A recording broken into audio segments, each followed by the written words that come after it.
Hi everyone, welcome to another episode of Humanly Speaking.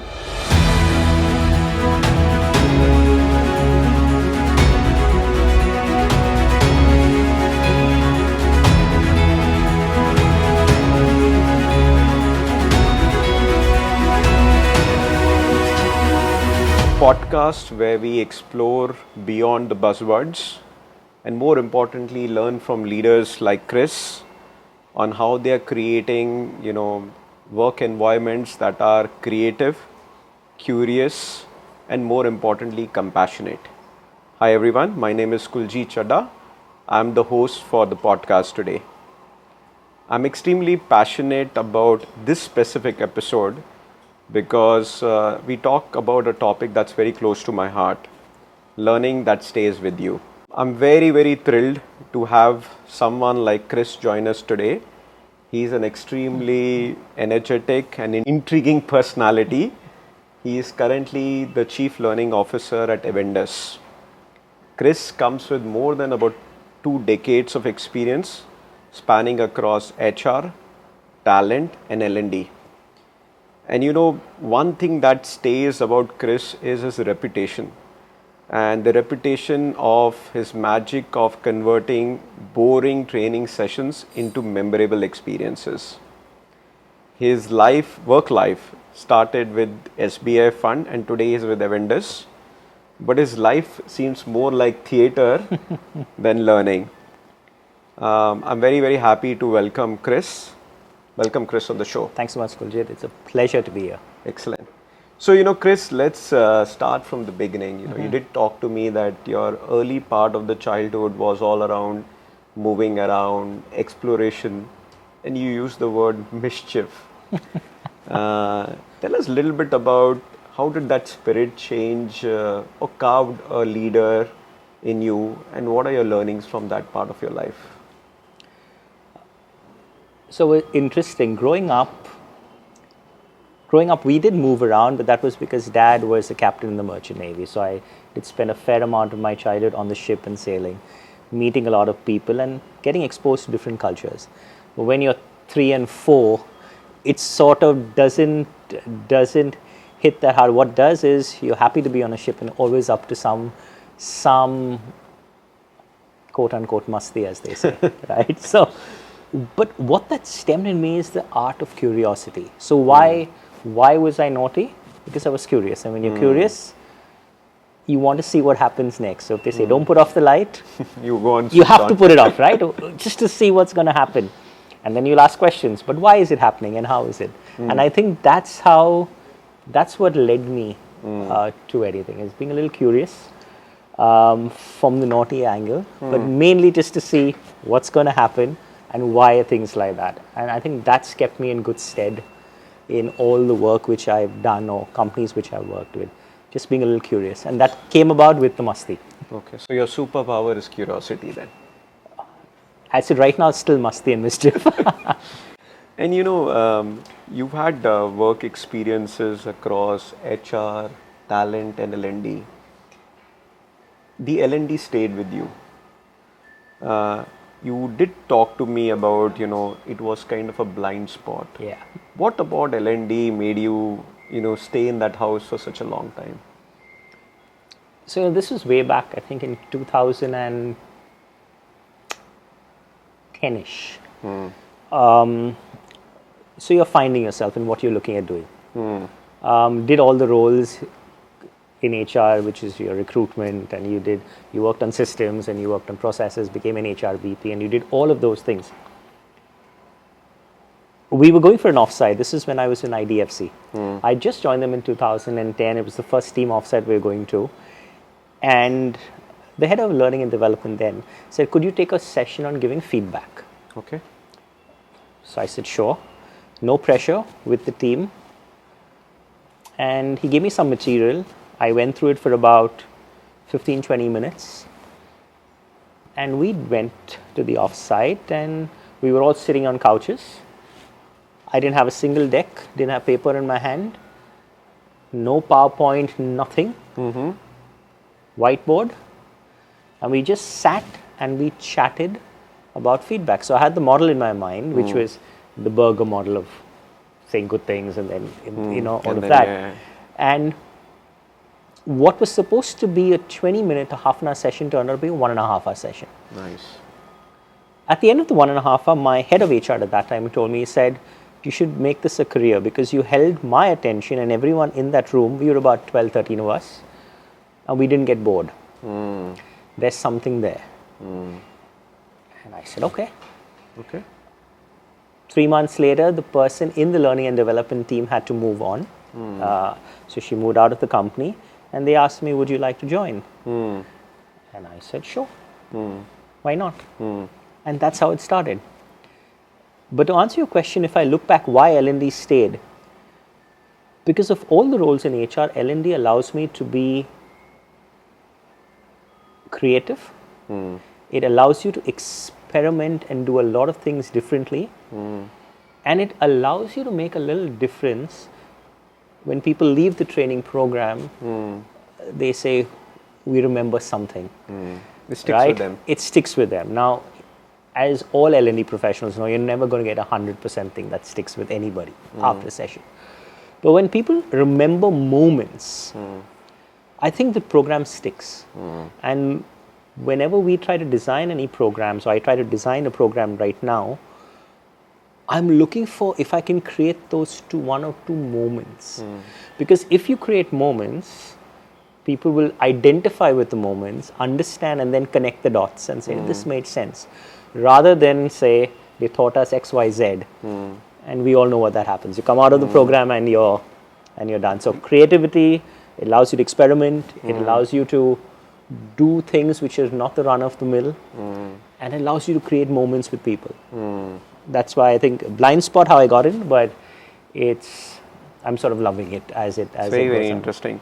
That brings me to our second question, Kris, is what according to you is broken today in the way companies approach learning? And I'd like to pick up on what you said. Your way of training and learning is very different. But how do you institutionalize this? And more importantly, how you scale it? So I don't have a concrete answer yet, right? My hypothesis, and this is what I believe in, is never do learning for an outcome. So what do I mean is, I want to help a team in handling their time better, so let's send them for time management training. That's not going to work, because what you need to actually look at is what is the process that you're doing over a period of time which gets people to change.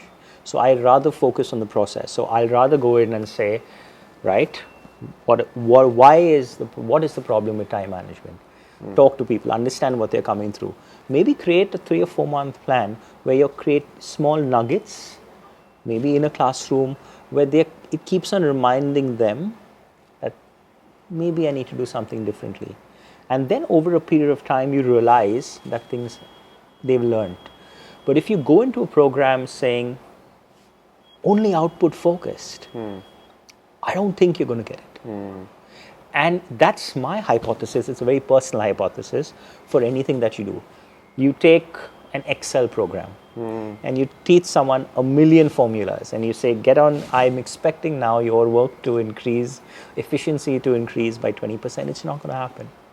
It's very counterintuitive. You're saying don't focus on the outcome, but I understand the framework or the approach that you're saying. I think the core part of that approach is become self-aware, become curious, because if you figure that out, you'll solve the problem and you'll get the outcome. But in order to achieve that, you need to keep on nudging and you need to look at a process to get there, right? You don't become the world's greatest bowler overnight. It takes that time, and you need to understand that might work, and then you need to be at it. That's from a learning and development philosophy. You need to have a company who understands that as well. And then it's your job to convince, and you will, at some point, you will have arguments, or you'll have discussions, or you'll have, let's agree to disagree. But you need to maneuver that way. And that's what I try to do with my programs to make it a bit different. Is it scalable? It is, because you're creating journeys. So in Avendus, I never do a one-day program. Okay. If it's a behavioral intervention, never one day. I say, let's not do it.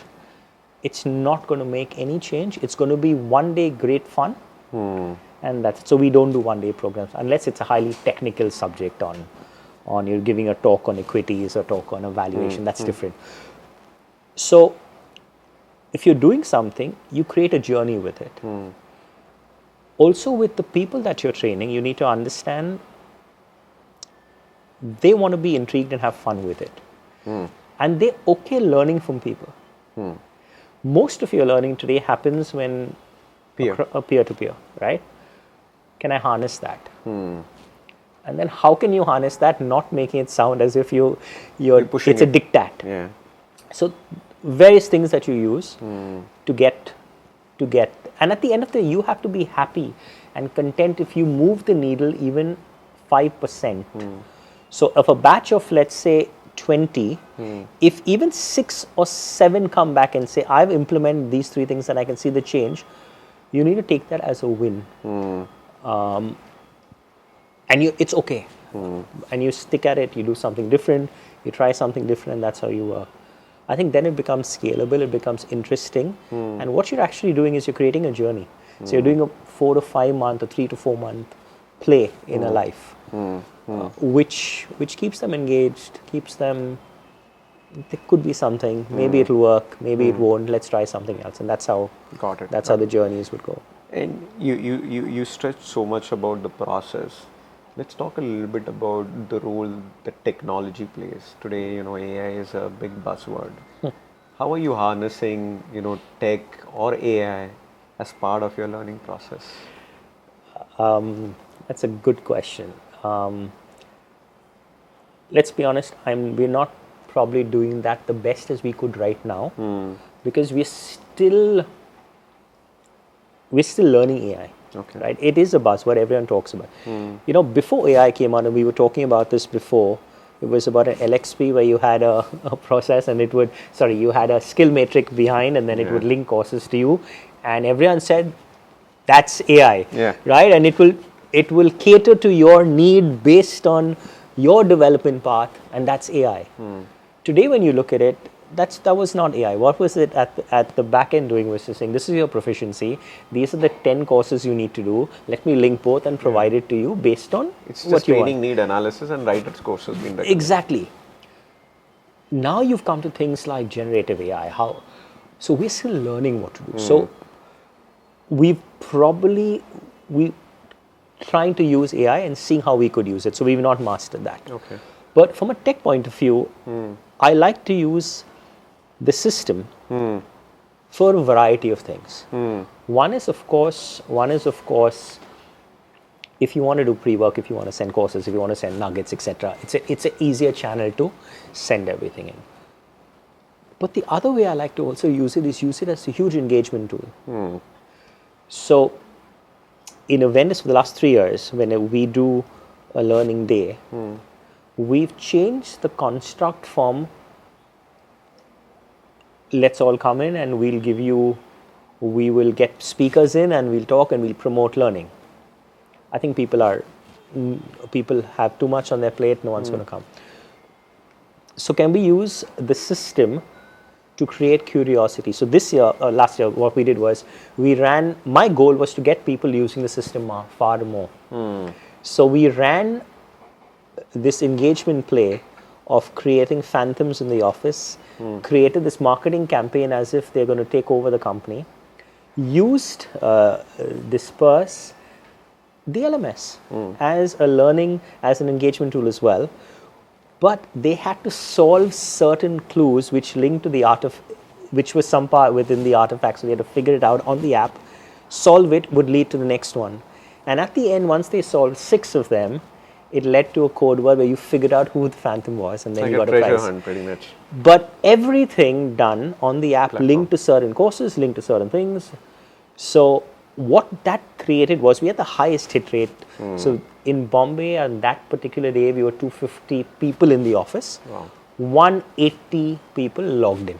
And we're doing this. So now at least they have some recall that this was going. We gave some prizes, and Nice. so how do you flip the switch to say that you can use a platform not just for quote unquote sending courses and all, but you can use it for engaging people, and you don't need to then invest in other platforms to do the Makes same sense. thing. Makes So that's a good example. Yes. I am very surprised you use Disprz for employee engagement. no, so when I was talking to, I think the customer Shweta. rep, Shweta now, but I think Shweta before there was a gentleman called Divyanshu, and he looked at me and he told me, he said, "How are you going to use it for?" I said, "You have everything at your disposal on it. All you do, if you have to think creatively to say, can I use it?" All we did was create learning paths at the end of the day, and to use it in a way where people are using much more of the platform than it is. That's a very good use of the platform. And actually. it changed it. So I think if you can be creative, your ability to hit more people is far higher, and then link it to learning and link it to something else. Very interesting. What practical advice would you give to other HR leaders and peers who feel that learning has become like a check in the box and they feel trapped in it? So, Kuljit, I'm no one to give anyone advice on learning as a tick in the box and everything. So, I won't answer your question directly if you allow me that liberty. But I think learning, just like anything, right? Whether you take studying, whether you take a hobby, or it depends on how much of passion you have for it and what you want to do with it. So if you have a passion for playing sport, you will get up at 5 o'clock in the morning, go for practice at 6 o'clock.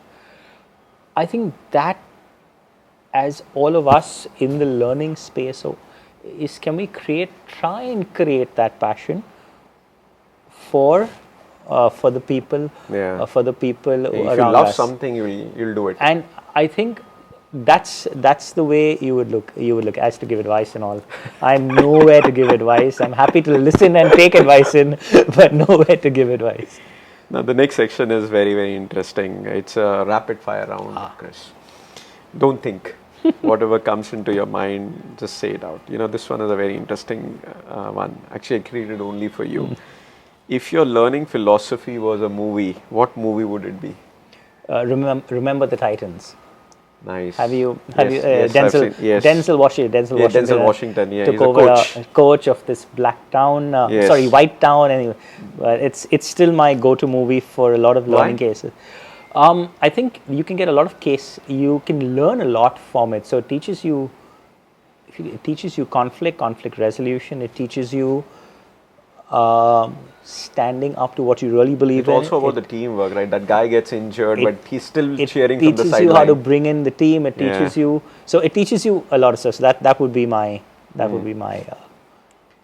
A myth about corporate learning that drives you nut. That it's boring. But you make it engaging, right? I think everyone who I've spoken to saying learning and development. I think the myth is if you make it you think it's boring. I think if you can make it interesting and fun, you've got people hooked on. So don't answer learning as the answer for the next question. What gets you out of the bed other than the coffee? Sport. Okay. What kind of sport? So I still play.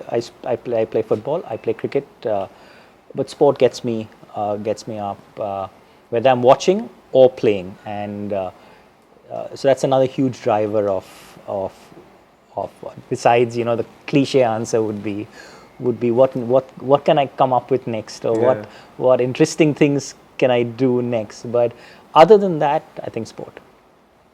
This was a very good conversation, Kris. I learned a lot from you. One thing that I'm going to take back today is, and I'm going to tell this to all my people, that learning need not be boring for it to be effective.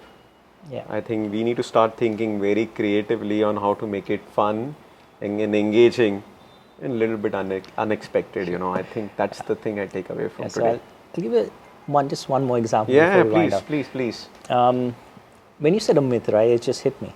I think you can make any conversation, any training fun, right? So we had a conversation where we were training our young associates in the investment bank on ownership. Ownership, okay. Right? So, fine. So we said, let's do this. Ownership has different levels. Ownership towards self, towards task, organization. There was a model. So everyone said, let's do this. And what we ended up doing, we invited 3 NGOs into the office, who we work with. 3 of them in. There were about 21 in the group, so we broke them up into 3 groups of 7. And we got the NGOs to what they stood for and their cause. And then after each group choose one who they would tie up with. Then we ran a treasure hunt in the office where every clue that they solved, they made money, which would go to the NGO. Ran that for about an hour, so everyone was running around in the office and all. And then, of course, the one NGO got more, and of course, we donated something else. But so in the debrief, we said, what actually made you work and run like crazy people around the office? Because we were doing it for the NGO. And through that activity, we got into purpose and ownership, and we didn't say anything. We just sat back and let the group figure that out. And then we said, how different was that from what your work and your ownership is? And then people started connecting to the dots. So I want to come in one of your training sessions. It feels more like a nice, interesting suspense thriller movie that something is coming up in the end. Something different, something interesting. Of course, you have a bit of concept, but you get a hook in. You've got people connected, and then you are. So simple things like that, you can make even any innate things. And people will always remember that. So people still remember it today, saying the NGO and things like that. So that's the fun. I think that's the fun part. So thank you for sharing that experience. If you like this conversation, subscribe to us, share it with your friends and family. Until next time, keep learning, keep leading, and more importantly, stay curious. Thank you. And I would like to say thank you so much for inviting me. It's been a really good time talking to you. And whenever I'm doing my next program, I'll put you on the list. The first invite. I'll definitely come in. Thank you so much, Kris. Thank you so much. Thank you.